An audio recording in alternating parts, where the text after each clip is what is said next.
Assalamualaikum, ladies and gentlemen. This is TVS Nightline. Our headlines for tonight: 3 were shot dead by an armed teenager in Bangkok shopping mall. While back home, women plays a major role in Sarawak tech industry. Plus, Sarawak aims for 282 billion ringgit in gross domestic product by 2030. With me, Yusuf Shukri. Let us begin.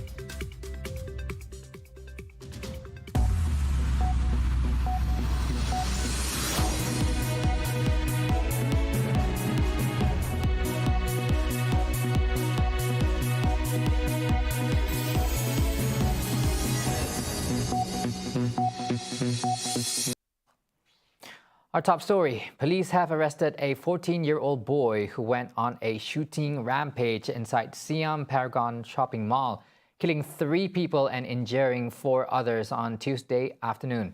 The incident that took place around 4:20 p.m. sent hundreds of people fleeing from the mall in Pathum Wan district on Rama Wan Road in central Bangkok. Witnesses said that more than 10 rounds of gunshots were heard. Video and still images posted on social media showed a male in a black shirt and camouflage pants carrying a handgun. The police special operations team dispatched to the scene pursued the assailant and managed to corner him at the nearby Siam Kempinski Hotel, Bangkok, around 5:10 p.m. He laid down his weapon and surrendered without a struggle. Of the injured, 3 people, including a foreigner, were admitted to King Chulalongkorn Memorial Hospital, and 1 was being treated at Police General Hospital. The shooting comes just days before the 1-year anniversary of one of the bloodiest days in recent Thai history, when an ex-police officer armed with a knife and gun attacked a nursery, murdering 24 children and 12 adults. Thailand has high rates of gun ownership and has a long and violent history of firearm incidents, both small and large. Meanwhile, women's participation in the fields of science, technology, engineering and mathematics, or STEM, is seen increasingly important as the world moves towards digitalization. The 27th World Congress on Innovation and Technology 2023, along with the 6th International Digital Economy Conference Sarawak, or WCIT, and IDEX 2023, opened on Tuesday with a pre-event SheTech Asia Forum 2023, which serves to empower Sarawakian women to be involved in the tech field. The idea for us to have SheTech is we wanted to have a significant number of women in the tech sector. So out of SheTech, we expect that there will be around 30% of women participation in the technology sector by 2030. At the same time, the International Forum is also aimed at ensuring the initiatives and aspirations set by the Sarawak government in the field of technology are achieved, in line with its Sarawak Digital Economy Plan 2030, which will be officially launched by the Premier of Sarawak, Datuk Patinggi Tan Sri Abang Joy Tun Openg, at the event on Wednesday. Looking into SDE 2030, I think a lot of people are looking into what is Sarawak going to offer next. Into it, there's a lot of things that Sarawak has achieved to date. So now it's more like to leapfrog that to the next level.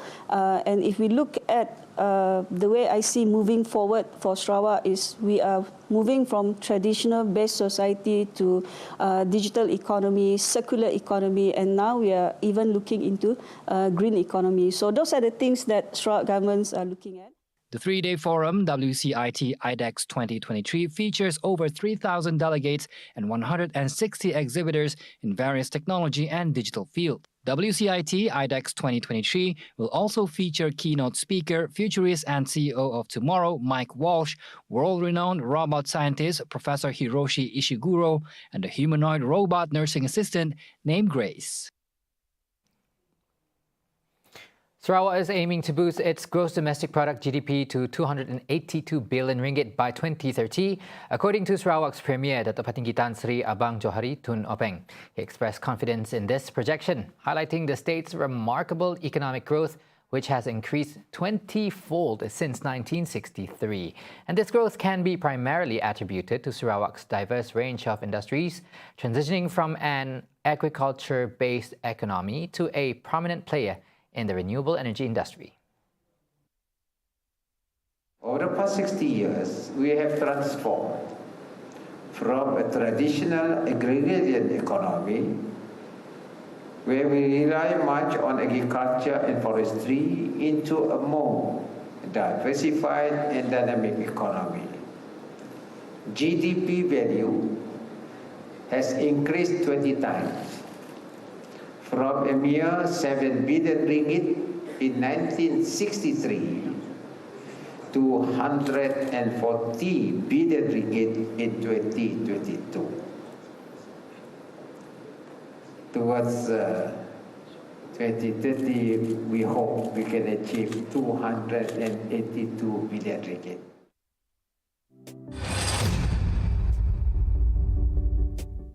At the same time, Deputy Minister of Economy Datuk Hanifah Hajataib lauded the vision of Sarawak Premier Datuk Patinggi Tan Sri Abang Johari Tunopeng, describing his leadership as aligned with the United Nations Sustainable Development Goals (SDG). His visionary leadership in climate action sustainable development not only serves as examples for other nations to follow suit, but a great contribution to healing our residents, habitants, and beloved Mother Earth. Special thanks to Sarawak Government ministries, GLC's agency, as well as all individuals for supporting this outstanding cause.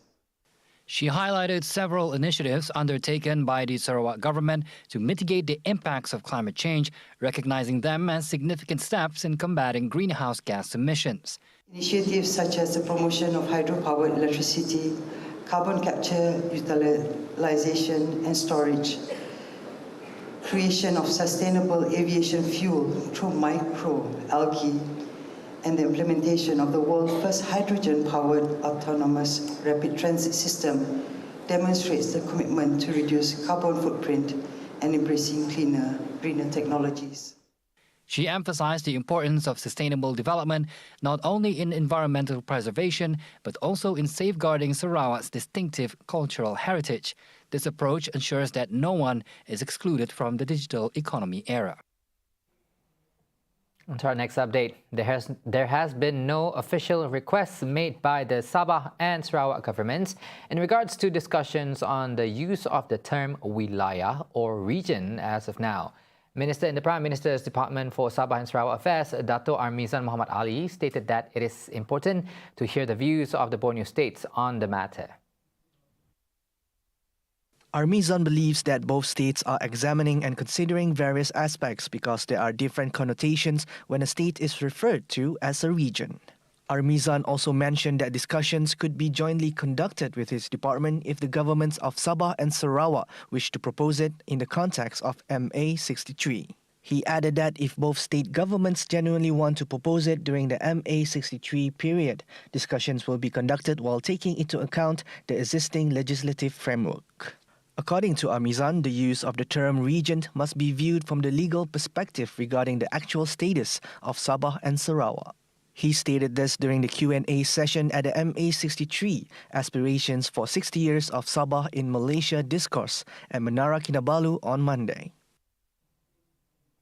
Now, Sarawak is looking into ways to increase paddy production by boosting its rice self-sufficiency level, said State Minister for Food, Industry, Commodity and Regional Development Minister Datuk Sri Dr. Stephen Rundi Utom, adding that a meeting with Premier of Sarawak, Datuk Patinggi Tan Sri Abang Johari Tunopeng, was held to find the best solutions and long-term plans to improve paddy production and rice supply. Currently, the state's self-sufficiency rate for rice is still low at about 34%. And as a matter of fact, 5 minutes from now, I'll be discussing with Premier how to improve the volume of our paddy and so on. But looking at the whole scenario in a global scenario, there are countries, the major supply of rice, India, Pakistan, China, for example. They have almost 3 billion people to be fed by them. So understandably, they're trying to control. So India said, okay, we keep our rice to ourselves. So that pushed the rice up. That's one. Two, there are also some irresponsible people try to make sure that our rice is treated as imported rice. So the price also go up. And then we hope that Bernas can look into all this. And nonetheless, our job is to make sure that our supply is sufficient. As of now, for Sarawak, it's only 34% SSR, self-sufficiency ratio we have. That means 66% we have to import. So we want to reduce that deficit. Rundi also ensured that the state government will strive efforts for the best solution to ease the burden of the people in facing the rice shortage crisis. So when we do so, this is what I used to preach in the longhouses of Ivan Kampong. If we give something, make sure it's targeted assistance. What do they need? They tell us, we give you. Don't just give a blanket assistance. Enuma Incorporated, an American tech education company, has entered into an agreement with Sarawak to enhance the teaching of science, technology, engineering and mathematics or STEM subjects with a particular focus on preschool education. Enuma's founder and chief executive officer, Su In Lee, confirmed their collaboration with the Hassana Foundation and their efforts to introduce the program to approximately 15 preschools across the state.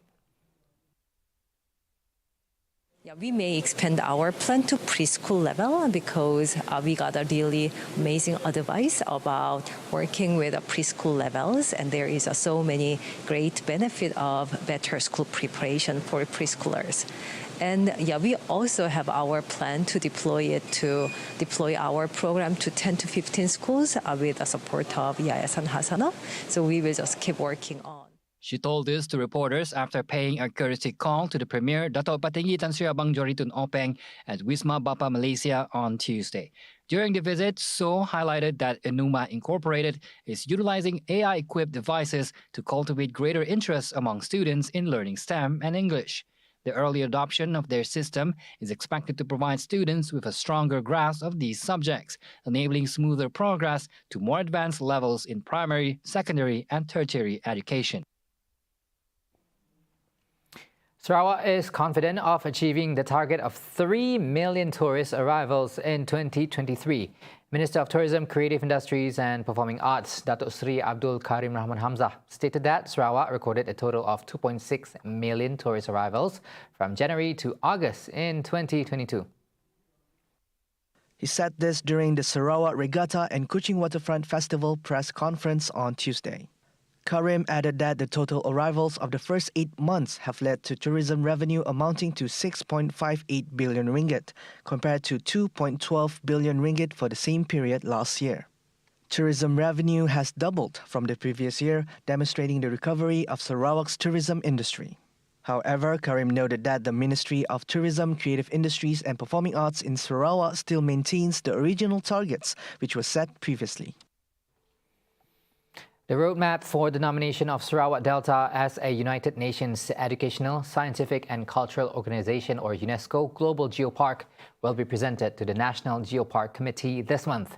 Sarawak Forestry Director Datuk Hamdin Mohamad, who is also the State Scientific Conservation and Heritage Working Committee Chairman, said the roadmap known as Aspiring Sarawak Delta UNESCO Global Geopark was discussed in an interagency workshop that began today.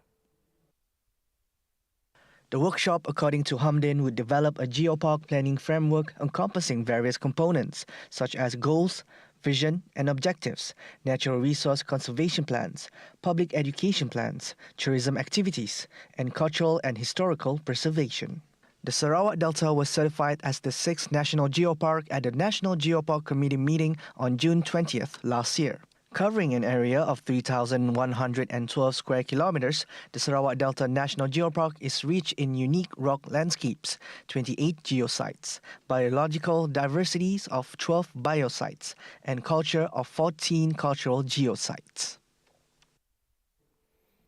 Prime Minister Anwar Ibrahim warns rice hoarders will be dragged to court, and in world news, 11 killed in Mexico church collapse. That's all coming up right after the break. Stick around.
Welcome back. Now, over on national news, parties found hoarding rice in the country would be brought to court. Prime Minister Datuk Seri Anwar Ibrahim warned that he has given the directive to Agriculture and Food Security Minister Datuk Seri Muhammad Sabu to ensure the ministry's enforcement monitors the matter and take actions against violators. Ada masalah. Memang dikeluhkan oleh rakyat sebahagiannya. Memang kadang-kadang tak sampai beras ataupun beras import tinggi. Sebab apa? Presiden Jokowi 3 hari yang lalu kata Indonesia naikkan harga beras. Sebab 18 negara yang selalunya ekspor beras telah menghalang, menghadkan ekspor ataupun mengurangkan ekspor. Maka supply and demand naik harga. Baik. Kemudian ada juga kalangan yang salah guna, yang sorok, simpan, dan saya bagi tahu Saudara Mat Sabu, arahan yang jelas kepada Badan Penguatkuasa. Kalau ada yang berani buat perangai buruk dalam keadaan orang susah cari beras, kamu sorok, kamu jaga, kami akan cari kamu dan saman dan bawa kamu ke mahkamah. He also added in his speech at the Ceramah Mega Perpaduan Madani at Dataran Simpang Pelangai in conjunction with the Pelangai State by-election on Monday that the rice price hike issues would need more time to resolve. No decision has been made on the reshuffling of the cabinet. Prime Minister Datuk Seri Anwar Ibrahim said the meeting he had with the Yang di-Pertuan Agong, Sultan Abdullahi Ayatuddin Al-Mustafa Billah Shah, was their usual pre-cabinet meeting. Cabinet reshuffling, however, was not part of the discussion. Anwar Ibrahim met with the king to discuss an upcoming cabinet meeting, sparking speculation about a potential cabinet reshuffle. He addressed the ongoing haze situation, instructing the Minister of Natural Resources, Environment and Climate Change to collaborate with Indonesia on transboundary haze management. Cloud seeding operations will be conducted if the air pollutant index exceeds 150 for over 24 hours, as several areas recorded unhealthy API levels. The National Biodiesel Blending Program will positively impact the country's environment. Deputy Prime Minister Datuk Seri Fadilah Yusof said the program could help realize Malaysia's pledge at the 2015 Climate Change Conference, COP21, to fulfill its promise to reduce carbon emissions by 45% by 2030. Fadilah explained that scientific research also proved that palm-based biodiesel usage could reduce greenhouse gases as well as improve air quality by reducing polycyclic aromatic hydrocarbon, a byproduct of burning fossil fuels. Furthermore, it diminishes our dependence on fossil fuels by providing a sustainable alternative which will ultimately translate into substantial foreign exchange savings for Malaysia through increased diesel substitution with locally produced biodiesel. The Ministry of Plantation and Commodities, or in short KPK, regards the palm biodiesel industry as an integral part of the palm oil industry. Its growth will stimulate local demand for crude palm oil, or CPO, empowering it to set prices rather than merely follow market trends. Fadilah said this to reporters after the launch of the 4th Palm Biodiesel Conference and the flag-off of Petronas' first Palm Biodiesel B100 fueled road tanker earlier today. Meanwhile, Fadilah, who is also Minister of Plantation and Commodities, also officiated the launch of B100 biodiesel by Petronas, a kind of fuel based on palm biodiesel to be used in trucks, a strategic cooperation between his ministry and Petronas. This milestone underscores Petronas' dedications to Malaysia's biodiesel agenda and marks them as the first energy company to embark on such an initiative as we continue to explore and advance low-carbon fuel solutions. Recently, KPK and Petronas initiated a used cooking oil, or UCO, drop-off and collection program at Cyber 3rd fuel station with plans for nationwide expansion. Fadilah said this reflects Petronas' continued commitment in pushing the nation's biodiesel agenda. Now, Malaysia's economy remains resilient and continue to be supportive moving into 2024, underpinned by domestic-oriented activities and supported by labour market conditions. Bank Negara Malaysia BNM Governor Dato' Abdul Rashid Ghaffur said the labour market conditions, particularly employment and wages, have continued to improve, supporting households' ability to spend. Additionally, he said the economy would also benefit from a gradual recovery in the tech cycle and a rebound in external demand. We are operating in a challenging economic environment with multiple headwinds on the global fronts, ranging from high policy rates, elevated inflation, moderating global trade, and geo-economic fragmentation. Despite these challenges, the Malaysian economy remains resilient, anchored by domestic-oriented activities. Labour market conditions, particularly employment and wages, continue to improve. This is an important factor that supports households' ability to spend. Meanwhile, investment by both the private and public sector remains forthcoming. In his keynote address at the 13th International Conference on Financial Crime and Terrorism Financing, IFCTF, in Kuala Lumpur on Tuesday, he said Malaysia is not facing severe inflation challenges compared to some other economies. Core inflation has continued to decrease, reaching 2.5% in August, largely due to lower global commodity prices and improved supply and demand conditions. The central bank anticipates that inflation will continue to decrease, aligning with the slowing momentum of price increases. The central bank will closely monitor potential risks to its outlook, primarily stemming from changes in domestic policies related to fuel subsidies. Additionally, the overnight policy rate remains at its pre-pandemic level of 3.0%, with monetary policy continuing to support the economy. Today, the overnight policy rate is at its pre-pandemic level of 3%, and monetary policy remains supportive of the economy. The MPC remains vigilant to the evolving conditions and their impact on domestic inflation and also growth prospects. Beyond the immediate term, we should aim towards sustaining our long-term growth while improving the quality of life for all Malaysians. He said that the introduction of the Madani Economy Framework, the new Industrial Master Plan 2030, and the National Energy Transition Roadmap will support structural reforms and play an important role in achieving the government's agenda. Now, the government needs to focus on improving teaching and learning facilities and infrastructure in schools to ensure the successful implementation of the education digitization agenda in the national education system next year. Secretary of the Education and Human Capital Development Cluster of the National Council of Professors, NPN, Dr. Anwar Ahmad, stated that special allocations are needed in Budget 2024, which will be presented on October 13th to drive the digitalization effort. He said this when contacted by the media recently. Anwar added, in order to facilitate teaching and learning sessions, appropriate devices should be prioritized, in addition to expanding device assistance programs to ensure that more students from low-income families can benefit from this. Anwar, who is also a senior lecturer at the Center of Diversity Studies in Education, Faculty of Education, National University of Malaysia, stated that teachers also needs to be equipped with skills based on information technology.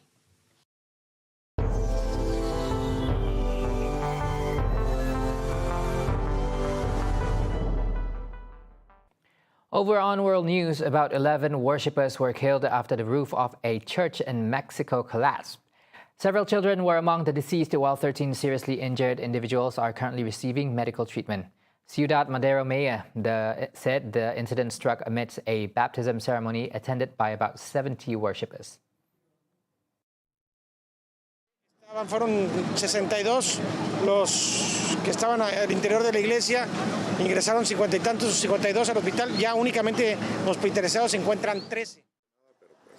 Me quedé en shock, ¿no? Estaba la gente saliendo por las ventanas, cortándose, gritando, pues desesperada, ¿no? Galvan had just left the church after leading a mass to make way for the baptism. 5 minutes after the baptism began, the roof collapsed. Other priests, he said, were able to escape unscathed. After the incident, locals flocked to the now ruined church in search of survivors, holding collapsed structures with poles to search for survivors.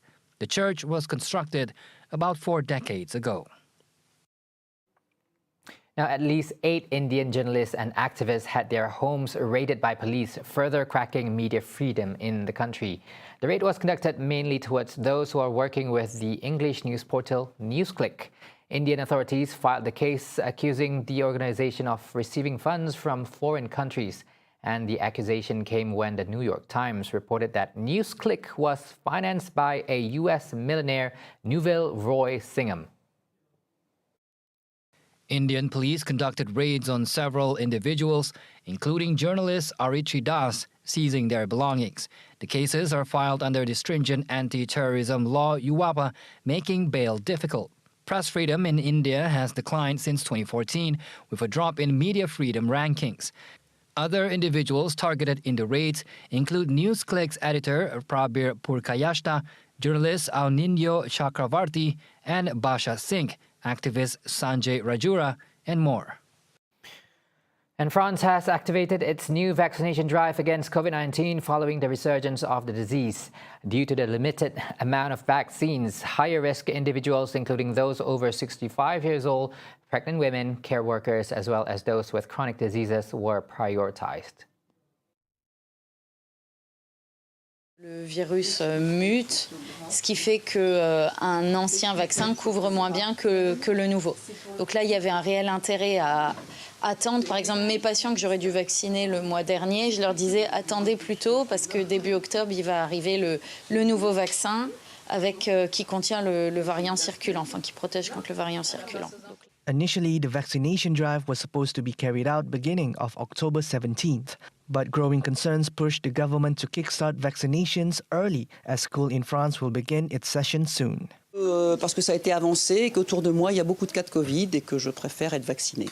Parce que c'est le début et qu'on a beaucoup d'amis autour de nous à Fontainebleau qui sont Covidés, plus ou moins forts, donc on n'a pas envie d'être encore malade. Voilà, pour se protéger. The initial vaccination drive managed to only roll out 12 doses of vaccine since supply that came in were limited. Pharmacist Clara Vachetto said they placed as much order as possible, only to receive 2 bottles of COVID-19 vaccine. The next vaccination drive is expected to take place on Wednesday, October 4th. And that's all the time we have for tonight's TVS Nightline. Once again, I'm Yusuf Shukri. Thank you for watching and good night.